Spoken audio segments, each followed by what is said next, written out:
우리에게 주시는 하나님의 말씀은 요한복음 6장입니다. 요한복음 6장 16절에서 21절입니다. 신약성경 152면 요한복음 6장 16절에서 21절을 저와 여러분이 함께 합독하시겠습니다. 함께요.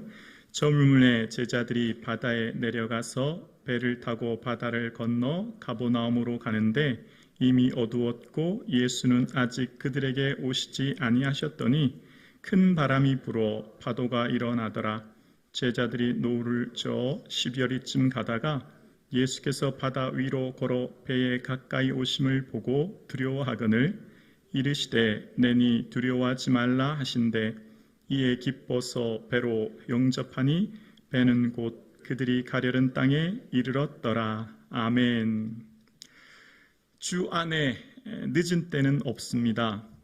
주를 위한 최상의 타이밍과 때는 바로 지금입니다. 사랑하는 성도님께서 허락하신 이 하루의 삶 가운데 예수 그리스도의 기쁨과 영광이 되어지는 삶 되기를 주님의 이름으로 축복합니다. 예수님께서는 오병이어의 기적을 행하신 후에 벳세다에게 행하신 후에 제자들에게 먼저 가버나움으로 가도록 이야기하시죠. 벳세다에서 가버나움으로 가는 것은 육로로 가면 큰 강이 있어 배를 타고 가는 게 훨씬 빠르기 때문에 그렇게 갑니다. 제자들이 갈 때 예수님께서는 먼저 가 계신 줄 알았는데 예수님 이전 다른 동행 본문을 보면 산에 가서 기도하고 있는 것을 우리는 알 수 있습니다. 제자들을 통해 재촉하여 먼저 가라고 하셨고 이제 그들은 말씀하신 대로 배를 타고 가던 모습이 오늘 본문에 등장합니다. 오늘 본문 예수님께서 보내시는 그 가버나움을 향해 가는데 제자들이 생각할 때는 좀 이해되지 않은 때, 그러니까 제자들이 생각할 때의 타이밍은 지금이 아닌 것입니다. 왜 그러냐면 먼저 오늘 본문 16절과 7절에 보면 이렇게 기록되어 있죠. 저물매로 시작합니다. 저물매 제자들이 바다에서 내려가서 배를 타고 바다를 건너 가버나움으로 가는데 이미 어두웠고 예수는 아직 그들에게 오시지 아니하셨더니라고 본문이 시작됩니다. 본문의 첫 서두가 뭐로 시작합니까? 저물었다는 겁니다. 그러니까 오병이어의 기적을 행하신 후 이제 가버나움으로 가야 되니 시간은 이미 저문 시간입니다. 그리고 17절에 다시 한번 이미 어두웠다. 이미라고 하는 단어 속에 뭔가 타이밍과 때가 좀 늦은 시간이다라는 것을 암시하고 내포하는 것을 알 수 있죠. 지금 가버나움으로 가는 것은 이 앞구절, 그러니까 이 앞 오병이어 후에 많은 사람들이 예수님을 임금 삼으려는 것을 아시고 황급히 그것을 떠나시는 예수님의 모습을 발견하게 되어집니다. 다른 복음서와 달리 요한은 예수님의 사역의 때, 우리로 말하면 어떤 타이밍이라고 할까요? 그것을 굉장히 유심히 지켜보고 그 서술 방식이 다른 복음서와 달리 요한은 예수님의 일하시는 사역의 때를 굉장히 주목하면서 기록해요. 예를 들면 예수님께서 잡히실 때도 그들이 예수를 잡고자 하나 손을 대는 자가 없으니 이는 그 때가 아직 이르지 아니하였음이니라 라고 이야기합니다. 때가 아직 안 됐기 때문에 대제사장과 많은 사람들이 아직 잡지 않았다 이렇게 얘기하시고 또 예수님께서 십자가를 지시는 그 사건도 뭐라고 하시냐면 인자가 영광을 얻을 때가 왔도다. 드디어 이제 십자가 지실 때가 됐다. 그렇게 말씀하시는 거예요. 그리고 예수님께서 기도하실 때도 아버지여 내 때가 이르렀사오니 아들을 영화롭게 하옵소서 이렇게 얘기하십니다. 늘 이렇게 예수님의 어떤 사역, 중요한 사역이 이제 십자가, 예루살렘에서 십자가 사건이죠. 그러니까 그 전에 어떤 일을 할 때 요한이 서술하는 방식은 어떤 때에 대해서 중요하게 기록하고 있는 것을 보게 되어요. 자, 그래서 오늘 저물매로 시작하면서 17절에 이미 어두웠다. 이미라고 하는 단어 속에 요한이 볼 때, 또 제자들이 볼 때는 이미 시간이 좀 늦었다. 지금으로서는 이 바다 가운데, 헐몬산에서 그 당시 내려오는 기후의 바람으로 이 갈릴리 바다의 호수의 바람이 불면 이 풍랑이 일어날 수 있는 시간, 그때 지금 매우 좋지 않은 상황이라는 것을 이제 암시하고 있어요. 그러나 제자들이 볼 때는 늦은 시간, 좋지 않은 타이밍, 이지만 예수님께서 보내시는 때, 타이밍은 예수님의 계획 안에 있는 것입니다. 다시요, 지금 제자들이 볼 때 뭐 이렇게 조급하게 밤에 우리를 그렇게 보내시나? 자고 내일 보내셔도 되지. 이 늦은 시간 밤 굳이 우리를 배를 타고 거기까지 가게 할 필요가 뭐 있나? 라고 생각하지만 예수님이 생각하는 타이밍과 때는 제자들이 생각하는 때와 차이가 있는 것입니다. 신앙생활은 늘 이 때의 문제인 것이죠. 내가 생각하는 시간은 지금, 빨리, 최대한 일찍 되는 게 우리의 때예요. 우리는 뭐든지 빨리 되었으면 좋겠어요. 기도 응답도 그렇고요, 우리의 마음의 소원도 그렇고요, 우리의 삶과 자녀들을 향한 바람도 항상 조금 빨리 되었으면 좋겠다는 이 타이밍의 문제죠. 그러나 늘 주님께서 우리를 이끄실 때는 인내하게 하시는 거예요. 기다리게 하시는 거예요. 그 타이밍이 우리와 좀 맞지 않은 것을 보게 되는 것입니다. 오늘 본문에 요한은 기록하는 방식이 저물었고 이미라고 하는 단어 속에 뭔가 좀 늦었다라는 것을 암시하고 있는 것을 보게 되어집니다. 사랑하는 성도님, 우리가 주님 부르시는 모든 성도님들의 삶은 하나님의 섭리와 계획 안에 있고, 그래서 우리가 하는 일의 모든 삶은 주 안에 늦은 때는 없는 것이죠. 주님께서 계획하신 모든 시간 안에 우리가 살아가고 있고, 주님이 예비하신 그 시간 안에 지금 내게 주어진 삶의 순간순간이 하나님의 은혜 안에 있음을 바라보는 것입니다. 먼저 이 시간 예배드리시는 사랑하는 성도님, 저와 여러분의 삶에 지금이 하나님을 향한 최선의 때인 줄로 믿습니다. 늦은 시간은 아니에요. 주 안에 늦은 시간이라고 하는 것은 없습니다. 여러분, 여선지자 안나 기억나시죠? 누가복음에 아셀 지파 바누의 딸 여선지자 안나, 과부된 지 84년, 7년이 지나 84세 되던 해 성전을 떠나지 않고 주야로 금식하며 기다렸던 그가 예수 그리스도의 나심을 보고 축복하게 되는 은혜가 있습니다. 주야로 섬기더니라고 하는 그 단어에 보면요, 원어의 뜻은 여호와께서 축복하신다, 그런 의미가 있어요. 여러분 어떻습니까? 84세가 되어 성전을 떠나지 않고 주야로 금식하고 기도했던 여선지자 안나, 우리가 볼 때는 무슨 홍해를 가르거나 엘리야처럼 하늘에서 불을 내린 것은 아니지만 그가 예수 그리스도의 오심을 보며 예언하는, 축복하는 놀라운 은혜를 입게 되었죠. 우리의 삶 가운데 하나님을 향한 때, 그것은 늦은 때가 없는 것입니다. 오늘 예배드리시는 사랑하는 권사님들, 주를 위한 삶은 은퇴가 없는 거 아시죠?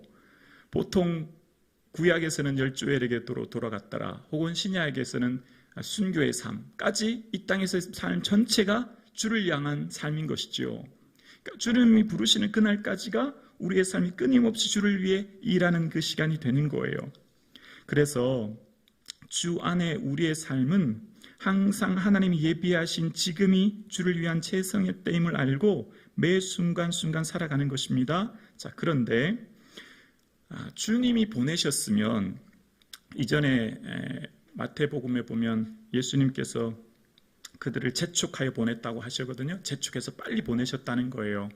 그러면 제자들의 가는 길은 누가 보내신 거죠? 예수님이 보내신 길이에요.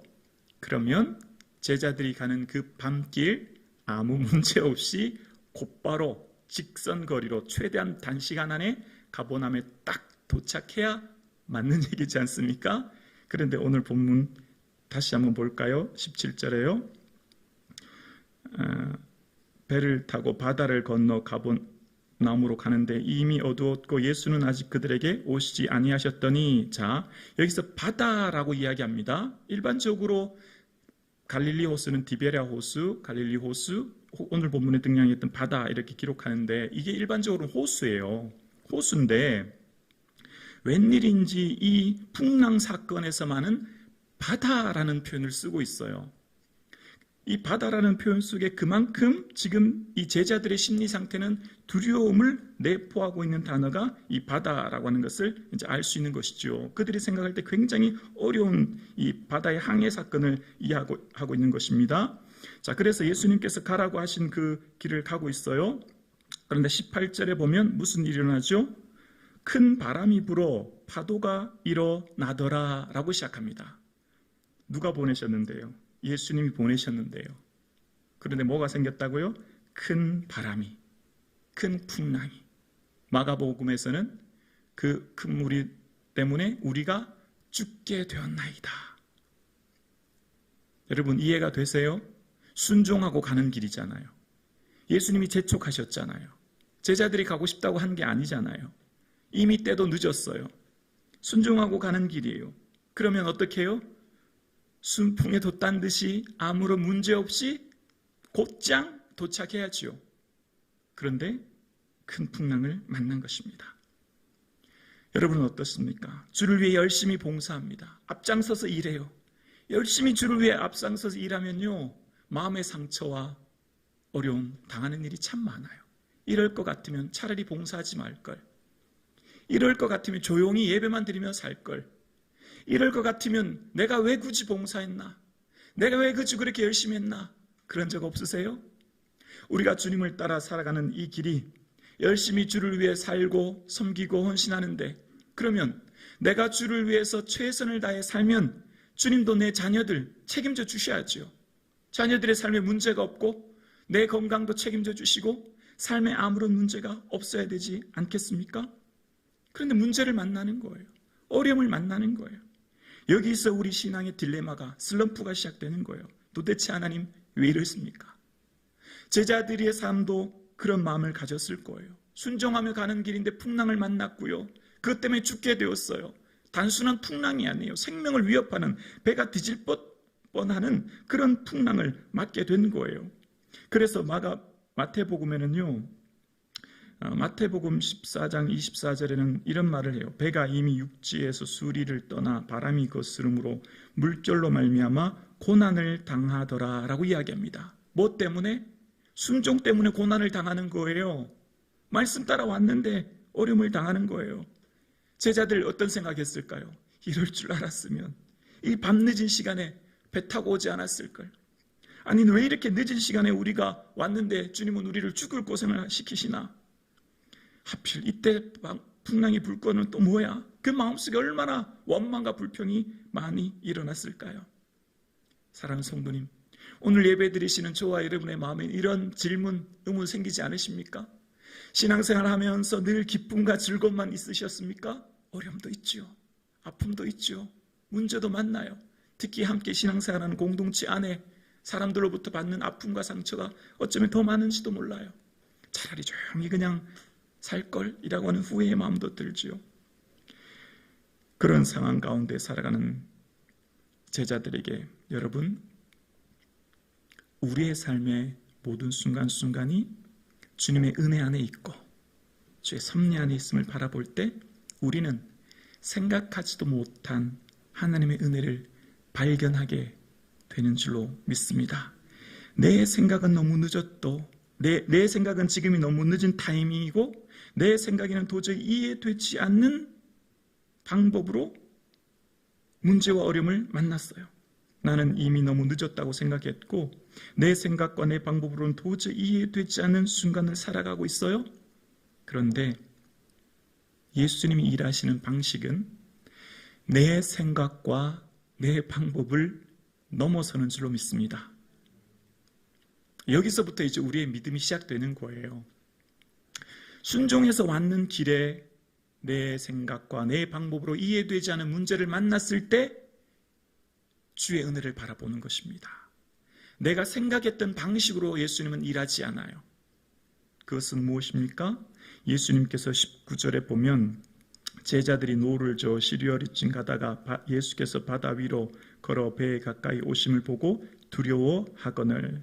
예수님께서 지금 그들에게 다가오는 방식은 제자들이 전혀 생각하지도 계획하지도 알 수도 없는 방식이죠.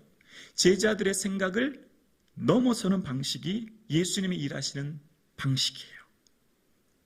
도저히 이해되지 않는 순종으로 만난 문제 앞에 예수님께서 일하시는 방식은 제자들의 고정관념, 제자들의 세계관, 제자들의 경험을 벗어난 방식으로 제자들에게 다가오게 하심으로 그들에게 예수님이 진정한 그리스도이심을, 메시아이심을, 이 땅에 오신 진정한 하나님의 아들이심을 깨닫게 하시는 사건을 만나게 하시는 거죠.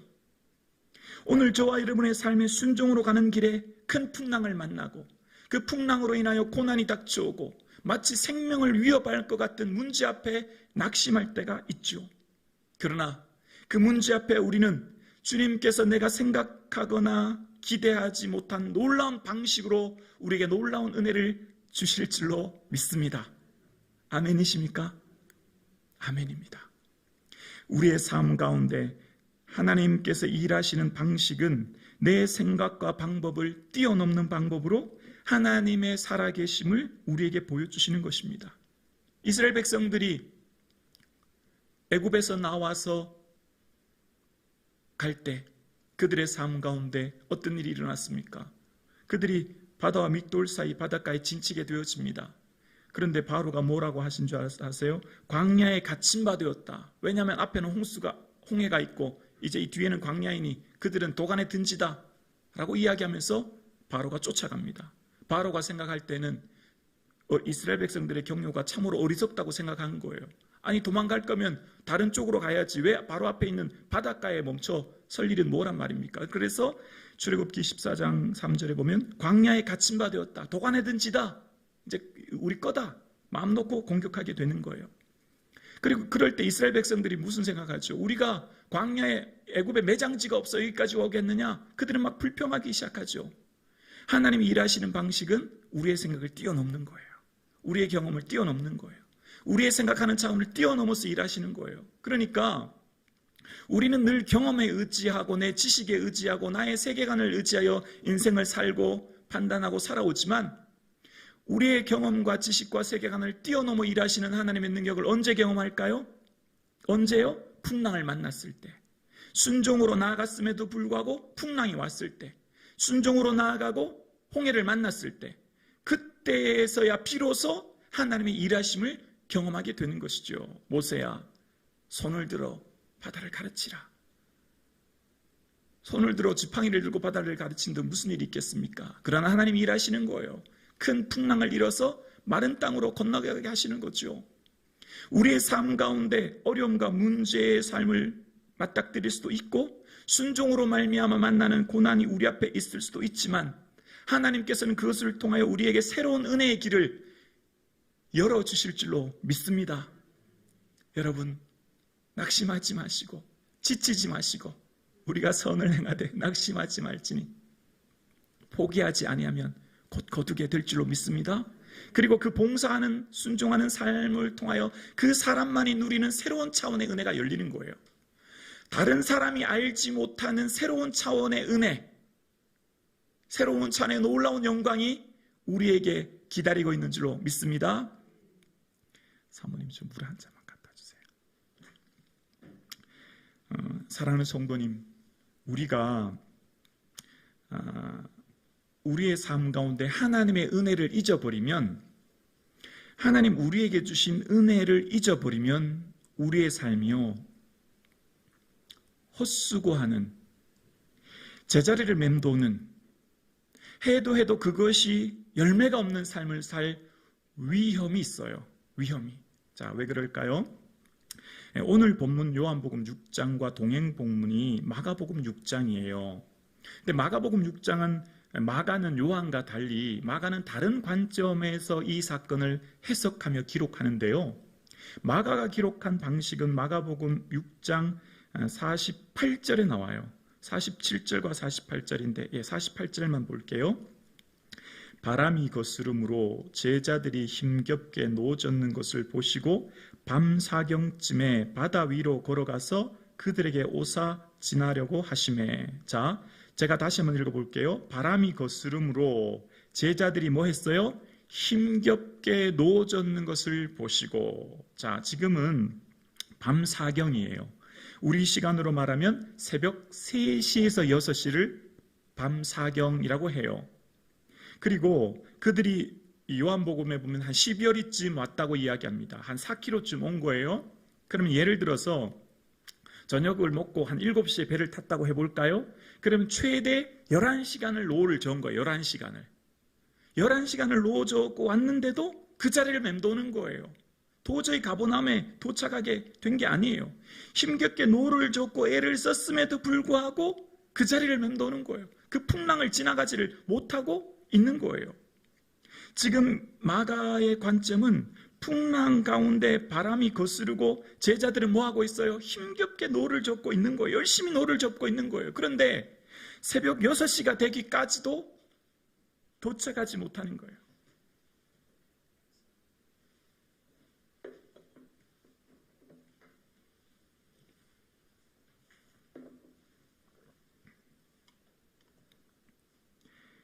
제자들의 삶이 힘겹게 노를 젓고 있어요.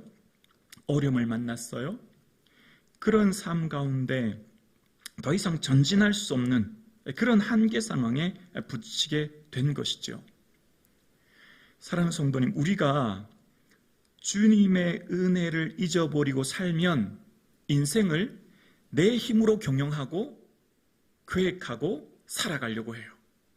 내 삶이 은혜다라고 하는 것을 놓치면, 은혜로 이루어진 것을 깨닫지 못하면 내 삶을 내가 열심히 노를 저으려고 하는 거예요. 그러면 열매가 있고 삶에 큰 영광이 나타날까요? 그렇지 않아요.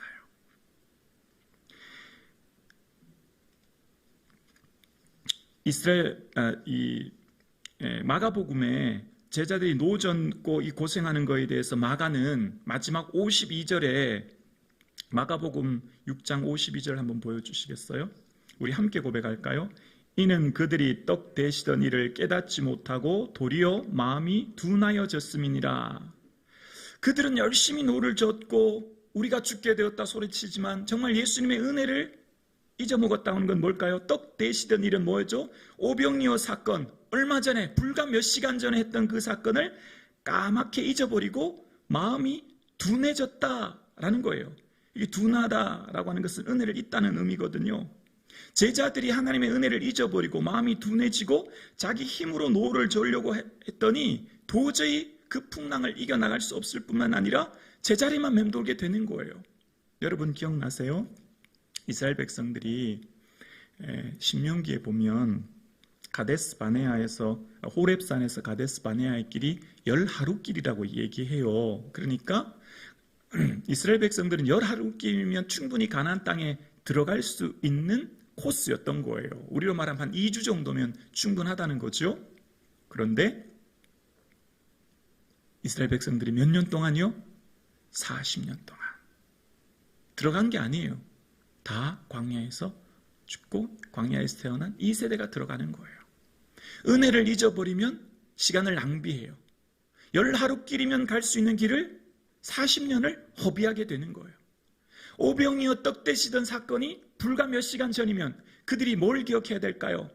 예수님은 우리의 문제를 해결하실 수 있다.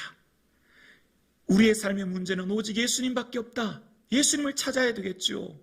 예수님을 구해야 되겠죠. 그러나 은혜를 잊어버리는 순간 깨닫지 못하고 마음이 둔해지는 거예요. 마음이 둔해지면 그의 삶 가운데 하나님의 은혜를 기억지 못하고 살아가게 되는 거예요. 마음이 둔해지는 세 가지가 누가복음 21장에 나오는데요. 술 취함과 방탕함과 생활의 염려로 마음이 둔해진다라고 이야기합니다. 우리는 술 취하거나 방탕하진 않지만 세 번째, 생활의 염려가 우리에게는 누구나 다 있어요. 인생살이 가운데 생활에 염려하지 않은 사람 아무도 없을 거예요. 경제적인 문제부터 건강의 문제, 자녀의 문제, 삶의 수많은 염려들이 우리에게 있는 거예요. 그런데 그런 것들이 우리의 마음을 둔하게 만든다는 거예요. 그래서 우리는 끊임없이 은혜를 기억해야 됩니다. 하나님의 은혜를 기억하지 못하면 내 삶을 내가 경영하고 내가 하려고 하고 내가 애쓰려고 하니 지치는 거예요. 아무리 노를 몇 시간 수시간 저으면 못합니까? 그 자리를 맴돌게 되는 건데요. 홍해 사건이 출애굽기 15장에 보면 홍해를 건너와서 불과 사흘 만에 그들이 마라에 도착하는데 물이 쓰다고 불평해요. 3일이요 3일. 홍해 건넌 지 단 3일 뒤에 그 놀라운 바다를 갈아주셨고 능력을 경험했는데 며칠이요? 하루, 이틀, 3일 만에 불평한다니까요. 우리의 삶은 받은 은혜가 우리의 삶에 얼마나 큰가를 입기 쉬운 존재임을, 우리가 얼마나 은혜를 망각하며 살기 존재임을 우리는 믿음의 선배들의 삶의 여정을 통해 알 수 있는 거예요. 그래서 우리는 끊임없이 주님 앞에 나와 주의 은혜를 기억해야 되는 것이죠. 그것이 바로 예배이고 그것이 바로 하나님께 하는 우리의 찬양이며 경배인 줄로 믿습니다. 우리는 이 예배의 시간 뭘 기억하는 겁니까? 하나님, 다 은혜입니다. 아멘이십니까? 나의 나 된 것은 하나님의 은혜입니다. 오늘도 하나님 은혜 주셔서 제가 살았습니다. 은혜 주셔서 이 하루를 살아갑니다. 그 고백을 하면서 살아가는 것이죠. 그래서 여러분, 우리의 마음은 늘 둔해지기 쉽거든요. 그래서 은혜를 망각하기 쉬워요. 그런데 우리가 끊임없이 은혜를 새롭게 발견하는 방법이 뭘까요? 말씀을 듣는 거예요. 엠마오로 가던 제자들이 예수님과 함께 가는데 예수님인지도 몰라요. 눈이 어두워져서 볼 수 없는 거예요. 근데 그 예수님과 함께 가던 엠마오의 제자들은요, 마음 상태가 두 사람이 슬픈 빛을 띠고 가더라라고 이야기합니다. 슬픈 빛. 제자들의 마음에 슬픔이 가득했어요. 왜일까요? 그토록 따랐던 메시아가 십자가에 죽으셨으니까요. 마음이 슬퍼요. 무거워요. 힘들어요. 그런데 예수님과 동행하면서 이야기를 나누다가 보니까 예수님과 함께 유숙하게 되었고 예수님과 함께 말씀을 듣기 시작합니다. 그리고 과거 구약의 말씀을 듣고 떡을 떼게 되죠. 그러면서 그 떡을 떼며 먹음과 동시에 눈이 밝아지게 되어요. 그리고 예수님인 걸 알게 되었죠. 그리고 마음에 뜨거움이 일어나기 시작하는 거예요. 조금 전에까지만 해도 슬픈 빛으로 가득했던 그들의 마음이 뜨겁지 아니하더냐? 마음이 감격함으로 가득 차게 된 것입니다. 우리의 삶의 기쁨은 하나님 앞에 나와 주의 말씀 들음으로 우리의 심령이 새로워짐으로 눈이 열려지게 되어지고 슬픔이 기쁨으로 감사함으로 바뀌어진 은혜가 우리 가운데 있게 되는 줄로 믿습니다. 그래서 항상 주의 말씀을 가까이 하고 살아야 되는 것입니다. 항상 우리에게는 주의 말씀이 내 발에 빛이 됨을 기억하며 살아가는 것이죠. 사랑하는 성도님, 이 오늘 세 번째로 마지막 마가는 또 요한과 조금 다른 관점으로 이 사건을 기록하기 시작하는데요. 마가가 기록했던 사건은 동일한 본문인데 다른 이야기를 합니다. 바로 베드로에 대한 이야기예요. 베드로는 주님이시거든 나를 명하여 무리로 오게 해주십시오. 그런 얘기를 해요. 그리고 베드로가 무리를 걸어가게 되어집니다. 베드로의 삶 가운데 무리를 걷는 놀라운 은혜를 경험하게 되어요. 그런데 바람을 보고 무서워 빠져가는지라 라고 이야기합니다. 우리 인생을 살아가는 데 있어서 중요한 문제 한 가지가 바로 시선의 문제이죠. 우리가 어디를 보고 살아가느냐, 무엇을 주목하며 살아가느냐가 우리의 인생의 방향을 결정짓게 되는 것이지요. 사랑하는 성도님, 우리의 삶 가운데 새해가 시작되었습니다. 여러분, 무엇을 보며 새로운 계획과 비전을 가지고 살아가고 계십니까? 우리의 삶 가운데 바라보고 계획하는 일들이 무엇입니까? 저와 여러분의 삶 가운데 믿음의 주요 또 온전케 하시는 예수 그리스도 바라보시고 하나님 나라 소망 삼고 이 땅을 살아갈 수 있기를 주의 이름으로 축원합니다. 사랑하는 성도님, 저는 이 요한복음의 오늘 사건을 묵상하면서 마태는 이 오늘 사건을 기록하면서 베드로의 특별한 이적을 기록하고 있죠. 다른 제자들과 달리 베드로는 주님 저를 무리로 오라고 하소서라고 하는 간청의 내용이 등장하게 되는 것을 보게 되어집니다. 베드로는 다른 제자들과 달리 주의 특별한 은혜를 간청하게 되었고 정말 놀랍게도 그는 물 위를 걷는 은혜를 경험했던 것을 보게 되어져요. 마태는 베드로의 이런 특별한 은혜를 기록하는 것을 보면서 사랑하는 성도님, 2023년 새해가 되었습니다. 여러분의 마음속에 올해 어떤 비전과 소원을 품고 새해를 계획하고 꿈꾸고 나아가십니까? 이전에 없었던 새로운 은혜를 구할 수 있기를 소원합니다. 이전에 주셨던 은혜와 다른 하나님 새로운 은혜를 얻기를 원합니다. 새로운 믿음의 시야가 열려지기를 원합니다. 주를 향한 새로운 비전과 꿈을 꾸기를 원합니다. 그래서 이전에 받지 않았던, 이전에 없었던 새로운 은혜와 새로운 은사들과 새로운 능력과 은총들이 저와 여러분의 삶 가운데 있어질 수 있기를 주의 이름으로 축원합니다. 예전에 경험하지 못했던, 늘 그래왔던, 늘 형식적인 예배와 기대치 않았던 말씀, 늘 드리던 찬양이 아니라 늘 드리는 예배와 찬양과 기도, 신앙생활이 아니라 이제는 하나님에 대한 믿음과 신앙에 대한 새로운 은혜를 간구하시고 새로운 은혜를 통하여 우리의 삶의 새로운 시야가 열려지고 새로운 은혜를 경험하는 그런 한 해가 이 2023년이 되어질 수 있기를 주의 이름으로 축원합니다. 저도 새해 하나님께 간구하는 것이 있습니다. 하나님, 우리 성도님들에게 자녀들은 예언하고 젊은이는 꿈을 꾸고 늙은이는 환상을 보는 은혜가 우리에게 있기를 원합니다. 하나님, 금요 성령 기도에 기도할 때 성도님들이 성령이 주시는 은사들을 경험하기 원합니다. 성령님 주시는 풍성한 은혜를 경험하기 원합니다. 기도드립니다. 특별히 주님, 할 수만 있다면 우리 사랑하는 자녀들, 함께하는 자녀들 속에 성령의 능력과 권능이 충만하여 주의 살아계심을 경험하여 이제 그들의 인생이 변화되어져서 나를 위한 인생에서 예수를 위한 인생으로 살아가기를 원합니다. 기도하게 되어졌습니다. 저도 중2 때 겨울 수련회 때 은혜 받고 성령의 은사 체험하고 인생이 완전히 많이 바뀌었거든요. 저는 우리 사랑하는 성도님들의 삶에도 하나님을 머리로 아는 지식의 하나님에서 우리의 삶의 은사와 능력과 경험의 하나님으로 삶의 신앙의 믿음이 좀 더 풍성히 깊어질 수 있기를 주의 이름으로 축원합니다. 한량없는 하나님의 은혜 또 하나님의 능력이 있는데 어쩌면 우리는 그 빙산의 일각만 경험하며 살고 있지 않을까요? 우리는 정말 풍성하고 놀라운 하나님의 은혜가 있는데 우리가 지금 누리고 있는 은혜는 마치 정말 아주 조그만한 은혜로 매일매일 허겁지겁 살고 있지는 않을까요? 정말 우리가 새로운 믿음의 차원을 구하고 우리의 믿음이 눈에 열려지고 우리의 삶의 하나님의 능력을 경험하는 그런 한 해가 되어질 수 있기를 주의 이름으로 축원합니다. 그럴 때 우리의 신앙은 한 단계 도약되어지고 우리의 삶은 더 이상 과거에 살았던 얽매였던 옛 습관과 쓴뿌리와 삶의 모습에서 벗어나 새로운 능력 있는 삶을 살게 될 줄로 믿습니다. 주여, 교회가 교회되게 하시고 성도들의 삶이 능력 있게 하시고 하나님 이 시대의 소망이 교회가 되게 하셔서 우리를 통해 하나님의 능력이 증거되어지길 원합니다. 이 땅에 모두가 절망하고 있는 이 시대에 우리를 통해 하나님의 영광 드러내길 원합니다. 그 비전이 우리 교회의 비전 되어지기를 주의 이름으로 축원합니다. 사랑하는 성도님, 새해 세상 사람들이 꿈꾸고 바라보는 그런 것만 추구하는 것이 아니라 주님께서 날 향한 기대가 비전이 무엇인지를 한번 생각해 보았으면 좋겠습니다. 너희 안에 소원을 두고 행하시는 하나님, 우리에게 소원을 두고 행하시는 하나님이 어떤 소원을 주셨는지, 어떤 기대를 넣어주셨는지 꿈꾸고 바라보는 한 해가 되어지기를 소원합니다. 그래서 하나님께서 주신 그 거대한 원대한 꿈을 품고 하나님 주신 새로운 은혜를 누리고 하나님 주신 새로운 길을 걸어가므로 하나님께서 이전에 경험하지 못한 그 은혜가 여러분의 삶에, 저의 삶에 펼쳐질 수 있기를 주의 이름으로 축원합니다. 은혜를 기억합시다. 은혜 안에 걸어갑시다.